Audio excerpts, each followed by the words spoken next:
Un coche destrozado, envuelto en la oscuridad de una madrugada, dos vidas apagadas, un silencio ensordecedor, pero entre los restos carbonizados, algo sobrevivió, algo pequeño, retorcido, pero reconocible.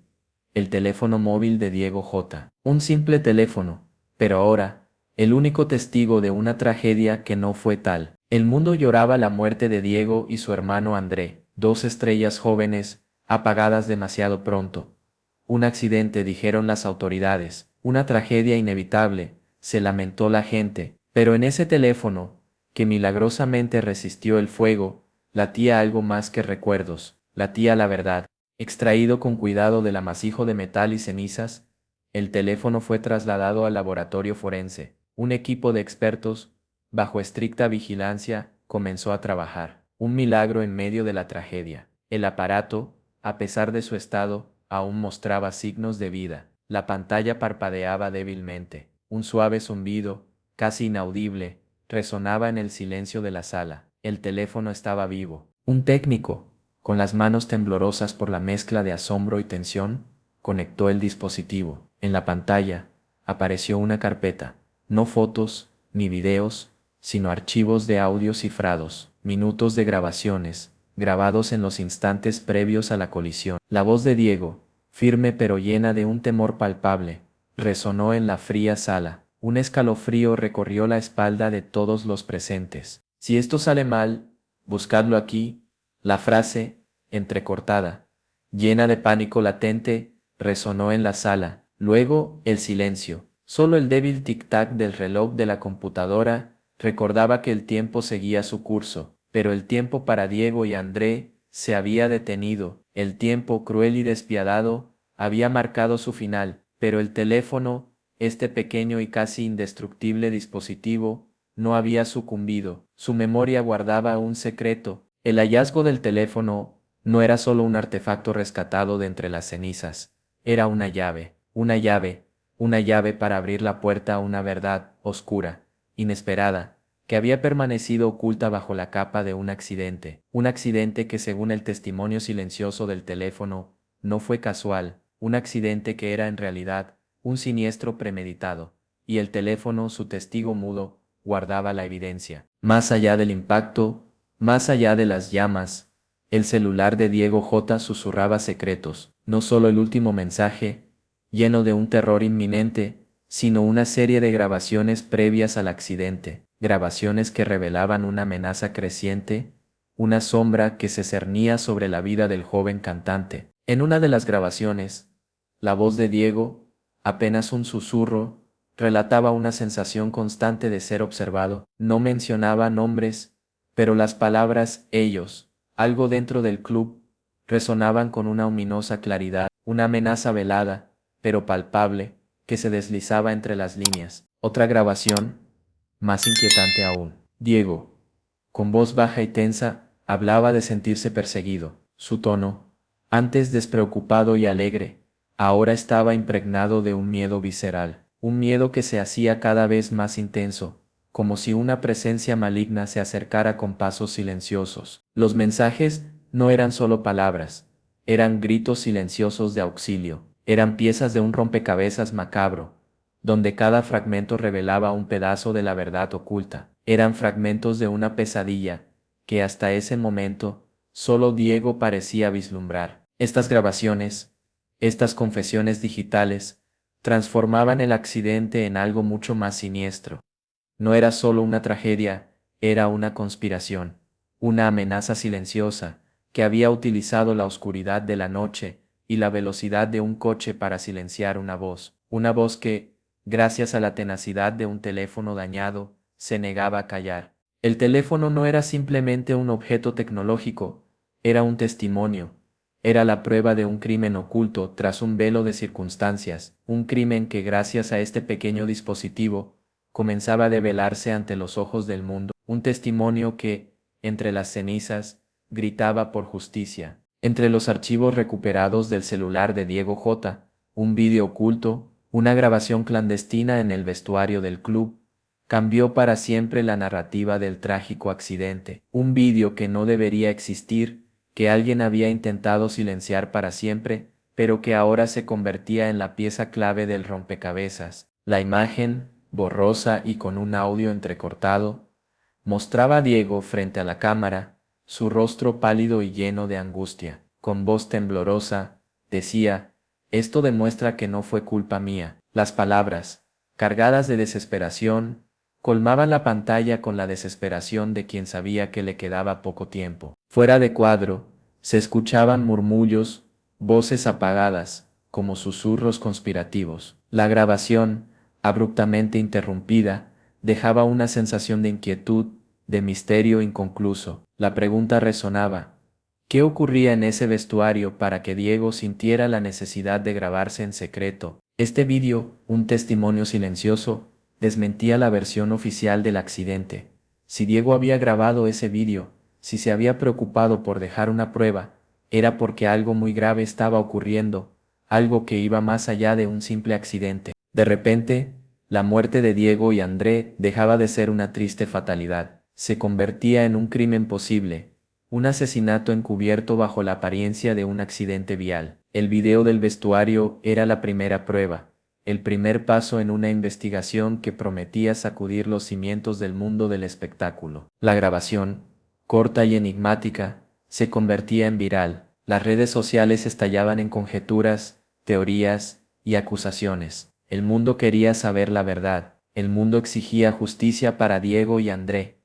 Y el vídeo del vestuario, ese testigo silenciado, empezaba a hablar. El segundo vídeo recuperado del celular de Diego J. era más largo, más desgarrador. Grabado desde el interior del coche, mostraba a Diego al volante, su rostro reflejando una ansiedad palpable. Miraba constantemente los retrovisores, con una inquietud que iba más allá de la simple precaución al conducir. «Nos están siguiendo. No es paranoia, no lo es. André, no bajes la ventanilla», decía Diego, su voz entrecortada por la tensión. La respuesta de André, nerviosa y jadeante, solo confirmaba el miedo que los acechaba. El sonido del motor y el viento se mezclaban con la angustia creciente. El vídeo termina abruptamente con un giro brusco del vehículo. Pero ahí, justo antes del impacto, algo llamó la atención de los forenses, algo que no se había mostrado al público, algo terrible, reflejada en el parabrisas, justo antes del último viraje, una sombra. No era una figura nítida, pero su presencia era innegable, una silueta oscura, que no parecía provenir del interior del coche.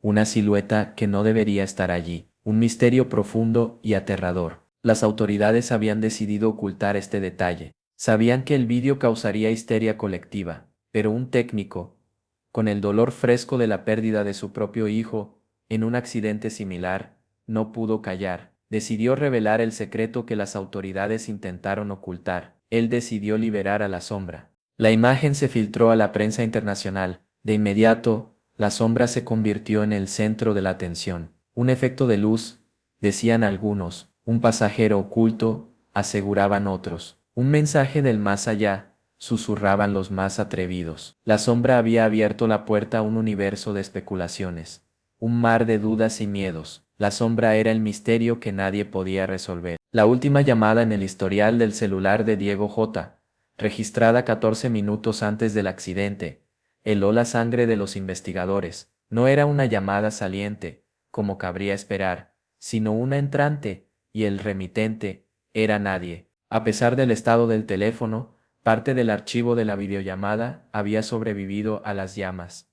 Una imagen borrosa, una figura encapuchada en un lugar oscuro, sin rostro visible. Solo una voz fría, amenazante, resonaba en el silencio del laboratorio. «No puedes hablar. Ya se ha decidido. Tú firmaste cuando aceptaste entrar».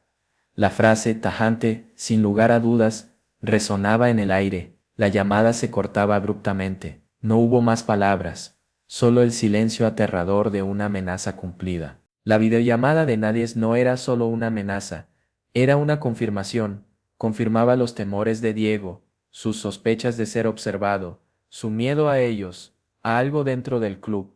Era la pieza faltante del rompecabezas, la llave que abría la puerta a una conspiración. La investigación dio un giro radical. Ya no se trataba de un accidente, se trataba de un asesinato, un crimen cuidadosamente planeado, donde cada detalle parecía haber sido orquestado con precisión, y la videollamada de nadie era la evidencia irrefutable. La llamada, la figura encapuchada, la amenaza, todo apuntaba a una sociedad secreta, un círculo de poder dentro del mundo musical, un círculo del que Diego había querido escapar, un círculo que no perdonaba la deslealtad, un círculo que había silenciado su voz para siempre, o casi. La videollamada, esa palabra, fría y ominosa, resonaba en la sala de investigación. Una videollamada recibida por Diego J.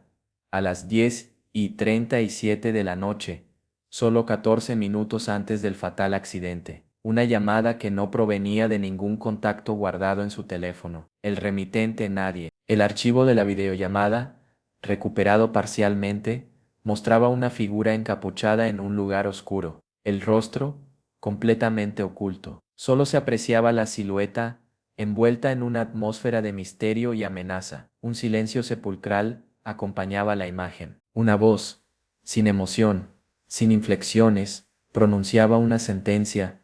No puedes hablar, ya se ha decidido. Tú firmaste cuando aceptaste entrar. Luego el silencio. El final de la llamada, el final de una vida, el inicio de una investigación que sacudiría los cimientos del mundo musical. La llamada fría y calculadora confirmaba las sospechas. Diego no estaba solo en sus temores. Alguien, o algo, lo estaba siguiendo, alguien que tenía la capacidad de rastrearlo, de comunicarse con él en secreto, y de silenciarlo para siempre.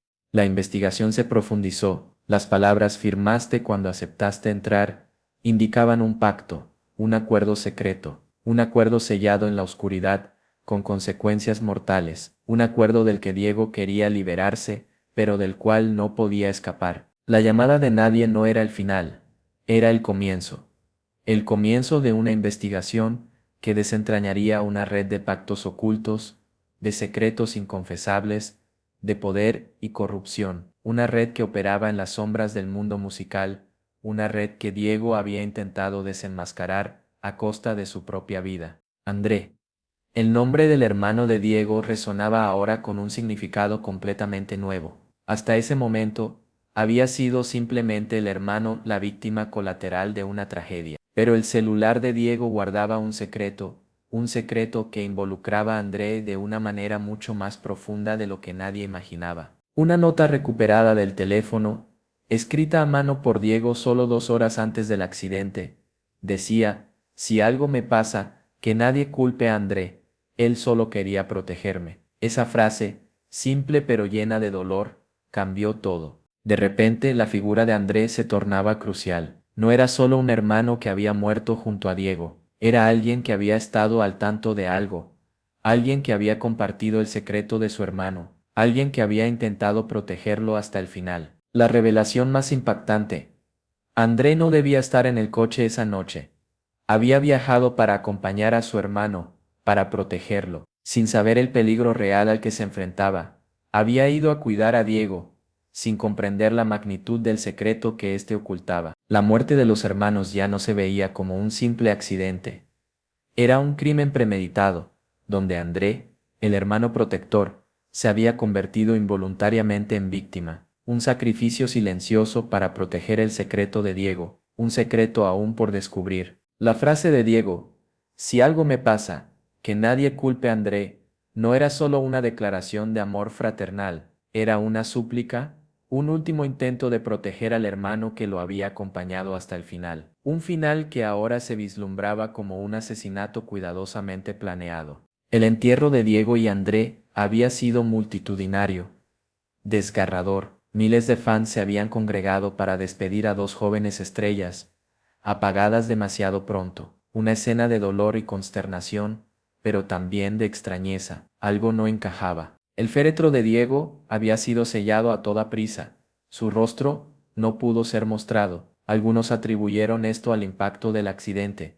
Otros simplemente bajaron la mirada en silencio. Pero la verdadera sorpresa llegó con la ubicación de André, enterrado en el mismo lugar que su hermano. Esta decisión, aparentemente arbitraria, generó una gran contradicción. ¿Por qué separar a dos hermanos que habían muerto juntos? ¿Por qué ni siquiera la familia pudo decidir sobre este aspecto? La respuesta se escondía en un comunicado frío e impersonal de las autoridades. El comunicado citaba razones legales y de investigación, anunciando que el cuerpo de Andrés sería trasladado a una zona reservada, sin firma, sin sello oficial, solo una frase ambigua que avivaba las sospechas. Algo se ocultaba, algo que las autoridades intentaban desesperadamente mantener en secreto. Pero un vídeo, filtrado por un asistente del cementerio, cambió todo. Grabado de noche, en la oscuridad, con una cámara infrarroja, el vídeo mostraba una figura vestida de negro caminando entre las tumbas, justo a la hora del ingreso de André en su cripta. La figura no emitía sonido, pero su presencia era aterradora. Se detuvo frente a la cripta, murmuró algo, y desapareció sin dejar rastro. Al día siguiente, el director del cementerio fue encontrado inconsciente, y la cripta estaba vacía. El cuerpo de André había desaparecido. El silencio de la familia J era ensordecedor, una fortaleza inexpugnable ante la avalancha de preguntas y especulaciones. Pero un rayo de luz, o quizás de sombra, se abrió paso entre la oscuridad. Una carta, escrita por André semanas antes del accidente, apareció entre sus pertenencias. La carta, un testamento de miedo y desesperación, revelaba la verdad que Diego había intentado ocultar, un relato escalofriante de pactos secretos, de amenazas implícitas, y de un miedo constante que se cernía sobre los hermanos, un miedo que se había vuelto inevitable. Si estás leyendo esto, algo me pasó, o a mi hermano, o a los dos. Sabíamos que esto no iba a terminar bien, escribía André. La confesión era cruda, sin tapujos, una admisión de culpabilidad, aunque no de un crimen, sí de un acuerdo del que no podían escapar. Él quiso salirse, yo lo apoyé, pero nos dijeron que si lo hacíamos, nos borrarían, como si nunca hubiéramos existido, continuaba André. Las palabras, llenas de desesperación, dibujaban una imagen clara, un acuerdo del cual era imposible escapar, un acuerdo con un precio mortal. La música fue lo mejor que tuvimos, pero también fue nuestra condena. Si desaparezco, no me busques, si muero, no me llores. Solo asegúrate de que el mundo sepa que nunca firmamos con ellos por gusto. Fue miedo, fue desesperación, decía la carta, un grito silencioso de culpa y arrepentimiento. Y para añadir una capa más de misterio a la oscura narrativa, y si llegas a ver mi sombra en alguna parte, no huyas, soy yo. La carta, un testamento desgarrador, revelaba la desesperación de dos hermanos atrapados en una red de la que no podían escapar, un testamento que ahora se convertía en la clave para encontrar la verdad. La desaparición del cuerpo de André J. había dejado una estela de incertidumbre y terror, la cripta vacía, la inscripción amenazante en la pared. Él no está aquí, y el director del cementerio inconsciente, solo servían para alimentar la creciente paranoia. Se barajaron hipótesis descabelladas, un secuestro póstumo, un intento por silenciar a André, incluso después de su muerte, o quizás André nunca había muerto, una idea descabellada, pero que ganaba terreno con cada nuevo testimonio. Una exnovia de André apareció en televisión, su testimonio impactante. Lo vi 3 noches después del entierro. Estaba en una estación, iba con capucha, pero lo reconocí. Luego desapareció entre la gente. Un relato que avivaba la llama de la duda. Otros comenzaron a decir lo mismo. André, o alguien que se parecía mucho a él, era visto de noche, siempre solo, como una sombra huidiza. En un barrio, en una carretera, en una iglesia abandonada, siempre el mismo patrón. Siempre la misma sensación de misterio. Mientras la incertidumbre crecía, la familia J guardaba silencio. Los padres recluidos, la hermana menor, una adolescente, solo publicaba una conmovedora frase en redes sociales, antes de que la borraran: en casa, no descansan, dicen que no les creímos. Pero yo sí te creo, André, y te juro que te voy a encontrar. La carta de André, junto a los datos del celular, había destapado una verdad terrible, pero también había abierto más preguntas. ¿Quién era la figura encapuchada? ¿Quiénes eran ellos? ¿Qué secreto tan terrible guardaba André? ¿Y qué significa la insistencia de los fans en que los fans están siguiendo. La verdad, parecía, recién comenzaba a emerger de las sombras, dejando tras de sí